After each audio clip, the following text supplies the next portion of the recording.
I just watched you fall. It was like you were never here at all. I saw the light in your eyes go out. Welcome. I'm Mick Hart, and this is British Columbia's interior temperate rainforest, perhaps the rarest rainforest on Earth. The only other interior temperate rainforest exists in Russia's far northeast. This forest covers 40,000 acres and is the essence of my creative research at the University of British Columbia.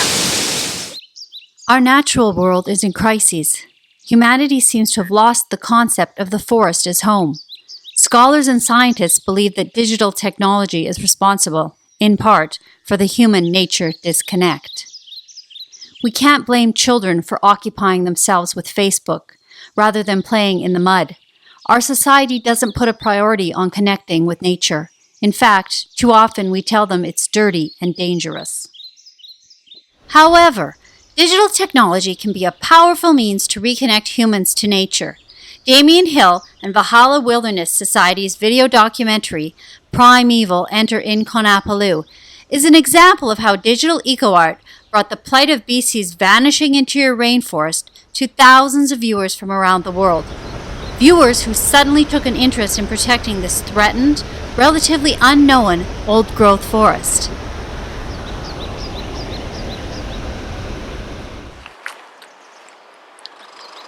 My name is Amber Peters, and I'm a biologist studying the inland rainforest region with the Valhalla Wilderness Society here in British Columbia. So I'm standing here in a beautiful ancient inland temperate rainforest ecosystem on the Duncan River in the West Kootenay region. And this forest is some of the last of the truly ancient inland rainforest that remains in the world, unfortunately. So this ecosystem type is incredibly rare, not only in British Columbia, but globally. And it's also a globally significant ecosystem type because these very wet forests produce huge volumes of fresh water, and they're also major carbon sinks. So we've actually found that the temperate rainforest ecosystem is far better at sequestering carbon than even tropical forests. So they haven't really been given the respect that they deserve. We've lost almost all of them to clear-cut logging now. And what we know now is that these forests are actually incredibly biodiverse. So at one point we thought that they didn't have much biodiversity, but the more that they're studied, we're finding that they're incredibly biodiverse ecosystems, and they actually harbor many species at risk, and likely many species that we haven't even discovered yet. So one species at risk that occupies the inland rainforest region or the interior wet belt is our critically declining deep snow mountain caribou that are found nowhere else in the world. So these caribou are rapidly declining because of clear-cut logging of their habitat, and it's very unfortunate because this is an indicator for an overall ecosystem collapse that we're experiencing. So we have very little remaining of the truly intact ancient inland rainforest, and that's what Valhalla Wilderness Society is trying to do, is to protect what remains. We've seen most of the interior wet belt in BC lost to clear-cut logging already, and considering the changes that we're expecting to see on the planet due to climate change and other effects, we expect that these forests that are truly ancient will still be standing and be able to harbor their biodiversity into the future. So it's very important to protect them now while we still have some left. They're so wet that we expect that they will be able to maintain that biodiversity and stay resilient, considering the fires and the warming and drying that comes with climate change.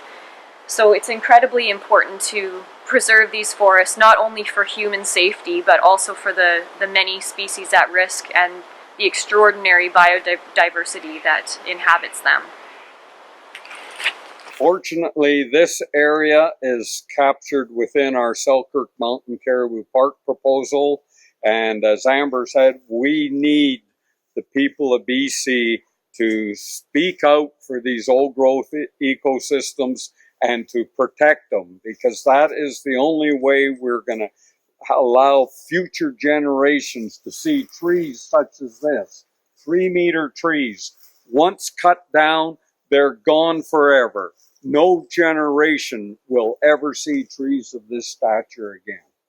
We need everyone in BC to stand up and make it known to their politicians that this is an absolute priority, that we preserve the last of these ancient forests. There's very few left, and they are proven resilient by their age. We can see that they've been standing through fires and through changes in climate, through pests and disease. They have survived all these years, and they will continue to be a safe haven for biodiversity and continue to provide us ecosystem services such as carbon sequestration, oxygen production, and continue to provide habitat for all of the incredible biodiversity and species at risk that occupy these incredible ancient forests. So please stand up and speak for the forests, and let your BC government know that you want the last of these forests protected with provincial park status. Thank you, Amber Peters and Craig Petit of Valhalla Wilderness Society.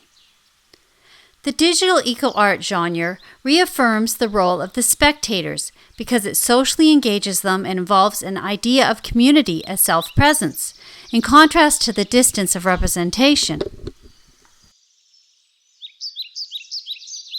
My creative research falls within the digital eco-art genre. I use digital technology to gather research in situ. Through narrative and digital paintings, my art becomes the embodied voices of the forest and reconnects humanity, a community of spectators, with BC's interior rainforest, one of the rarest forests on Earth.